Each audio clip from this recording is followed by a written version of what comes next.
Hare Krishna, ¿cómo están? Muy buenos días. Yo soy Radhika Devidasi. Voy a comentarles algo de mi vida. Cuando yo era pequeña, estuve trabajando en mis estudios en una primaria de monjas. Recuerdo muy bien su nombre del colegio, José María de Yermo y Parres. Y en ese lugar yo desarrollé una gran calidad de vida para poder hacer una vida religiosa. Sin embargo, cuando yo le mencionaba a mis padres que yo me quería quedar ahí con las monjas, ellos me decían que no, que yo tenía que seguir estudiando. Y definitivamente yo quería hacer lo que mis padres querían. Entonces yo les comentaba a ellos siempre las cosas y seguí estudiando, y al final de cuentas pasé por la primaria, la secundaria, varias circunstancias. Sin embargo, a mí no se me había quitado la idea de que yo quería ser una monja. Cuando le volví a decir a mi padre que quería ser una monja en la secundaria, entonces me dice, no, es mejor que termines de estudiar y luego lo decides. Está bien, papá. Entonces, con el tiempo yo me fui creando una situación interna cada vez más de carácter. Y llegado el momento, la primera cosa que le dije a mi padre fue a la hora de que yo me iba a casar. Y cuando me acerqué a él y le dije, es que me quiero casar con esta persona, me dice, no quiero que te cases, no quiero que te cases, es mejor que sigas estudiando. No, papá, me voy a casar y me voy a ir para no molestarlo. Así es de que me casé y me fui con mi esposo, y él mismo, en algún momento dado, estando en la Ciudad de México, conoció el templo de los Hare Krishna por medio de algún devoto que era amigo suyo. Y al final de cuentas, cuando él fue al templo, él me dijo que si yo no quería ir al templo. Entonces, claro, vamos a ese templo. Él sabía que a mí me gustaba la vida religiosa. Sin embargo, sabía que de alguna manera ya estábamos juntos, no es de que me iba a ir de monja. Así es de que fuimos al templo de los Hare Krishna, y cuando los escuché, de alguna manera, no estuve de acuerdo con algunas cosas porque yo había sido católica por mucho tiempo. Sin embargo, en el trayecto de mi vida, ¿verdad?, por la universidad, por toda la circunstancia por la que pasé con todas mis compañeras y compañeros, me di cuenta de cómo la gente fluye de manera diferente, y obviamente uno siempre piensa de acuerdo a las relaciones que uno tiene. Sin embargo, no se me quitó la idea de que en algún momento yo quería ser religiosa. Entonces, aproximadamente a la edad de 22 años, la verdad, o sea, ya estábamos casados mi esposo y yo, teníamos un hijo, ¿verdad? Y de alguna manera no nos habíamos quedado en ningún templo. Entonces, en el templo de Guadalajara había un lugar, un templo ahí, un templo pequeño, ¿verdad? Y que justamente nos dio la idea de quedarnos unas vacaciones antes de continuar estudiando la especialidad. Entonces, en ese momento, cuando nos quedamos en el templo, estuvimos aproximadamente unos meses, y yo ya no me quería ir. Ya no me quería ir del templo. Y me decía mi esposo, ¿no vas a seguir estudiando? Luego veo eso. Ahorita me quiero quedar. Y él dice, yo me voy a ir a estudiar. Está bien, vete a estudiar. Y después regresó y dice, no, mejor me voy a quedar contigo para seguir en el templo. Entonces seguimos en el templo, y para no hacérselas tan larga, ¿verdad?, pasamos aproximadamente 11 años en los templos en diferentes lugares. Tanto en Tulancingo como en México, como en Guadalajara, estuvimos turnando de acuerdo a lo que el GBC nos decía que hiciéramos. Entonces, en la última parte, ¿verdad?, en la que estuvimos realmente desarrollando vida espiritual, fue más que nada en la parte en la que Maharaj Guru Prasad me empezó a decir que él quería que de alguna manera mi esposo fuera presidente del templo. Así es de que él fue presidente del templo de aquí de Guadalajara, y después se fue a México, y de alguna manera a Tulancingo, y posteriormente, al regresar a Guadalajara, él renunció a todo tipo de administración. Estaba cansado de eso, él quería vida espiritual, así es de que nos convertimos totalmente en pujaris. Entonces adorábamos a la deidad, y entre los dos él se iba a trabajar, y nos dedicábamos a criar a nuestros hijos. Entonces tuvimos 6 hijos varones maravillosos, cada quien con algo que nos tenía que enseñar. Cada uno de ellos venía a este mundo con una misión especial. En algún momento, antes de tener tantos hijos, yo tenía problemas porque no tenía una fijación en lo que yo quería lograr. Me costaba trabajo. Decía, ¿por qué no puedo lograr lo que necesito? Entonces le oré mucho a Krishna, por favor envíame lo que necesito para ser más consciente de ti. Y me di cuenta que lo que me empezó a mandar eran hijos. Dice, le dije, esto es lo que necesito. Bueno, ahora dime cómo educarlos, porque yo aprendí una educación en el mundo material, pero la educación en la vida espiritual, para que ellos lograsen realmente ser devotos, tenía que ser de una manera diferente. Porque cuando somos tan exigentes con los hijos para que sean devotos, los hijos se alejan con mucha facilidad. Entonces ellos tenían que sentir el sabor de la vida espiritual. Así es de que el sabor en la vida espiritual era en que ellos vieran que nosotros nos gustaba hacer lo que hacíamos. Así es de que ellos lo único que querían es que les contáramos pasatiempos, que de alguna manera querían saber qué era lo que hacíamos con toda nuestra vida. Y eso realmente hizo que ellos, al final, ¿verdad? O en la actualidad, todos sean devotos, todos cantan el santo nombre, todos desean realmente que sus hijos sean devotos del Señor Supremo, Sri Krishna, y seguir adelante. Eso me ha dado muchísimo gusto en el trayecto de mi vida. No digo tantos detalles con respecto a eso porque fue bastante difícil. No crean que fue fácil andar detrás de cada uno de mis hijos, porque la adolescencia no fue fácil para ellos, porque lo más fácil en los niños es antes de los 10 años, y es maravilloso.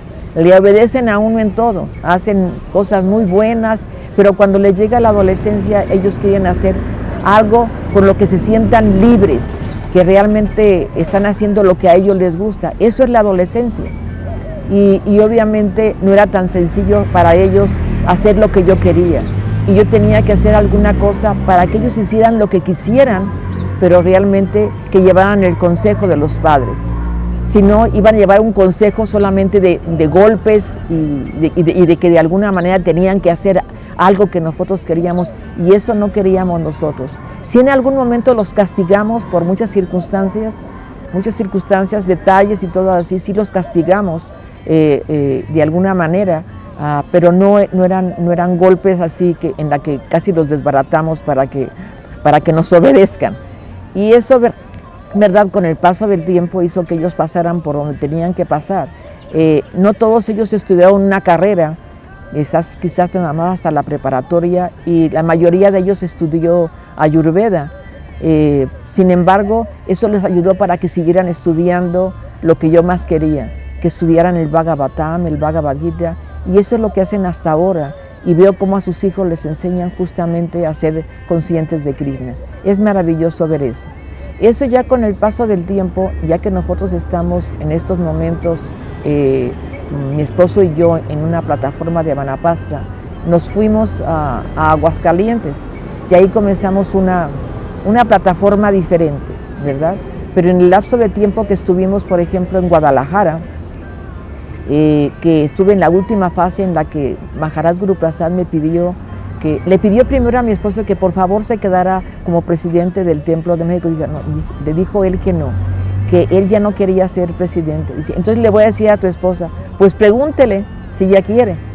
Entonces le contesté yo, si quiere comienzo a hacer algunos arreglos para ver cómo se pueden cambiar las cosas. Era bastante difícil porque el templo de Guadalajara estaba casi semidestruido, porque no había habido una persona que realmente le gustaría llevar a cabo un proceso ahí de recuperación de todo lo que es el templo. Entonces, gracias al Señor Supremo, hubo muchos devotos a los que les hablé y les pedí ayuda. Les pedí ayuda como Prabhu Murari, varios devotos que me ayudaron muchísimo económica y psicológicamente para poder levantar el templo que estaba cayéndose, ¿verdad?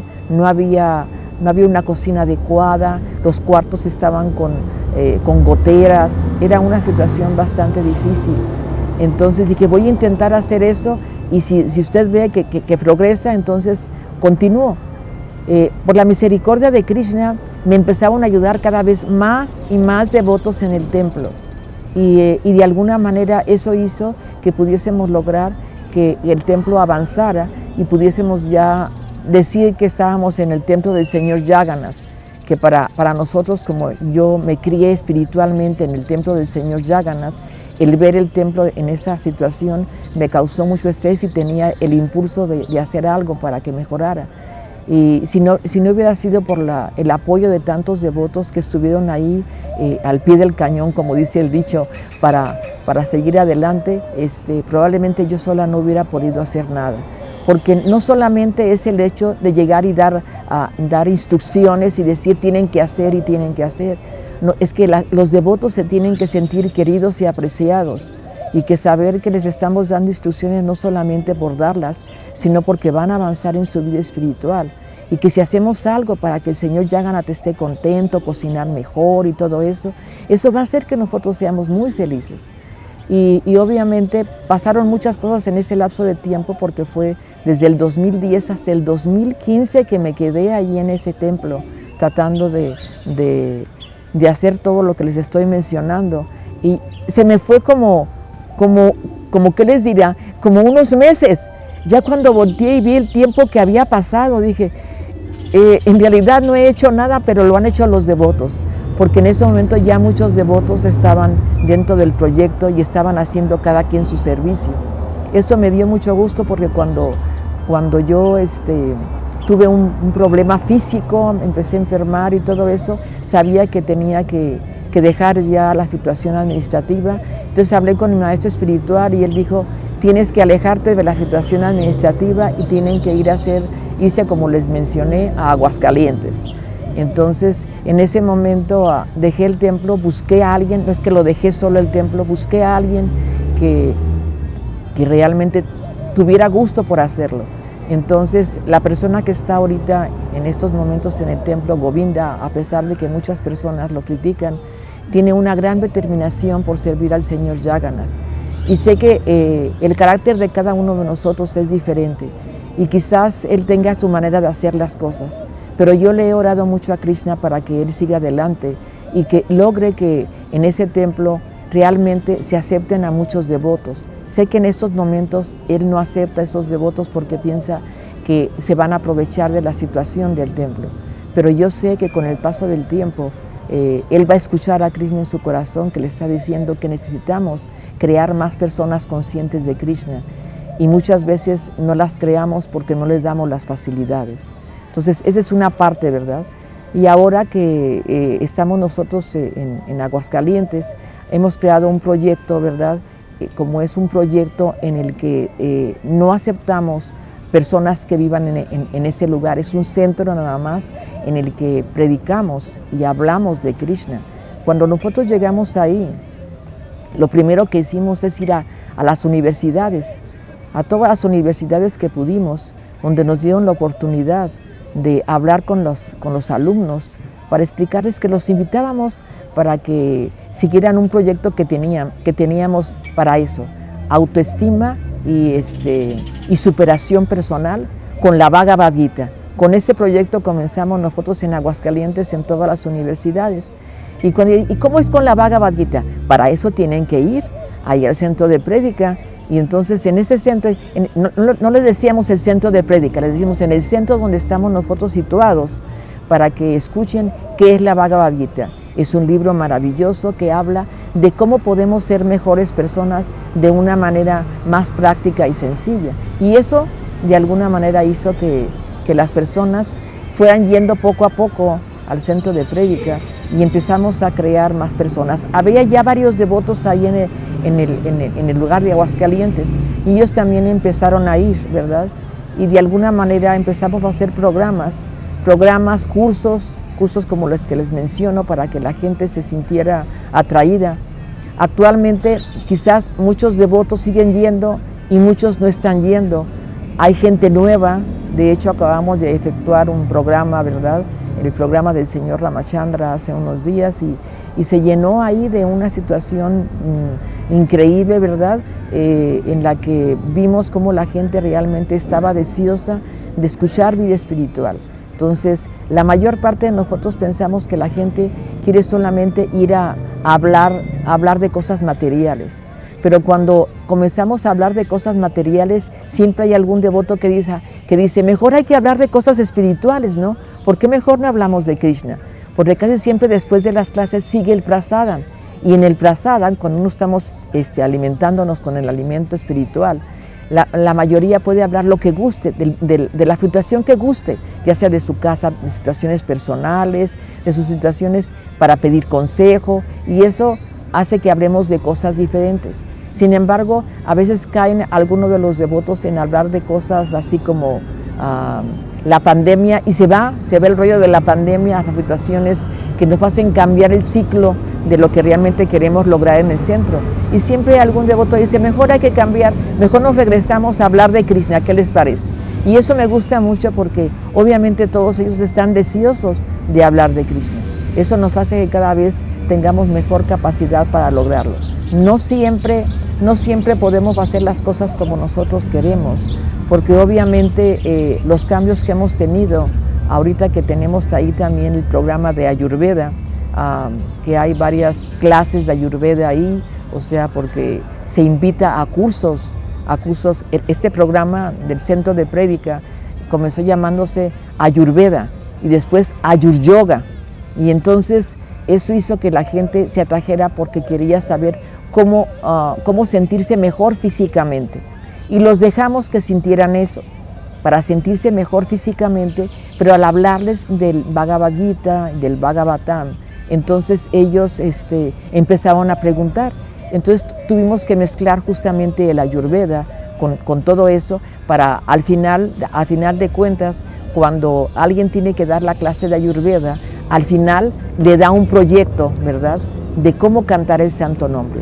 Al final del proyecto de Ayurveda siempre hay un programa que se llama Bhakti Yoga, y ahí, ¿verdad?, se les explica qué es lo que se hace ahí en ese centro para que si la gente se siente animada a cantar el santo nombre, se les da una yapa y cantan Hare Krishna, ¿verdad? Cantan algunos mantras de reverencias al Señor Supremo, o de alguna manera les decimos cómo pueden avanzar en la vida espiritual por medio del proyecto que tenemos. Claro que de todas maneras, si a alguien le gustaría ser católico, presbiteriano o no sé, ¿verdad?, cualquier religión que ellos quieran tener, no los bloqueamos. Le digo, ustedes pueden elegir la religión que ustedes quieran si ustedes sienten que están sirviendo a Dios. Así es de que no exigimos específicamente en ese centro de prédica que tienen que ser Hare Krishna. Eso no tenemos en el proceso. La gente lo sigue si lo quiere seguir. Si no, les decimos, pueden hacer ustedes su propio proyecto para que puedan avanzar en la vida espiritual. Y no pensar que lo que nosotros hacemos es lo único que hay. Eso ha hecho que mucha gente se sienta animada, se sienta cada vez mejor. ¿Por qué? Porque no se sienten presionados, porque hay una exigencia de que queremos que la gente se haga Hare Krishna, porque es la única religión. En realidad sabemos todos que las religiones las creó el Señor Supremo. Los nombres los ha dado Él mismo. Él ha creado todos los nombres que tiene. Nosotros le decimos Krishna porque es el supremo atractivo, eso significa, es lo más hermoso. Y eso nos ha hecho que sintamos mucha atracción por el santo nombre para cantar en el Mahamantra Hare Krishna, Krishna Krishna, Hare Hare, Hare Rama, Rama Rama, Hare Hare. Ese proyecto ha hecho que nosotros podamos avanzar más fácilmente en la vida espiritual. Y eso antes la gente no lo entendía. Antes la gente pensaba que nosotros éramos como todas las demás religiones, que queremos que a fuerzas se hagan del proceso Hare Krishna. En realidad lo único que queremos es que la gente aprenda a acercarse a Dios dependiendo de las circunstancias con lo que se sienten atraídos, ¿verdad? Y de una u otra manera, ¿verdad?, todas las personas se sienten muy atraídas por el proceso. Eso nos hace sentir que realmente podemos hacer cada vez algo más para que la gente se sienta feliz. Entonces, tratamos de hacer siempre programas como lo que les acabo de decir de la Ayurveda. Sin embargo, si hay algún programa de salud, damos consultas también hay ayurvédicas, consultas alopáticas, para que la gente se sienta que está el proceso completo.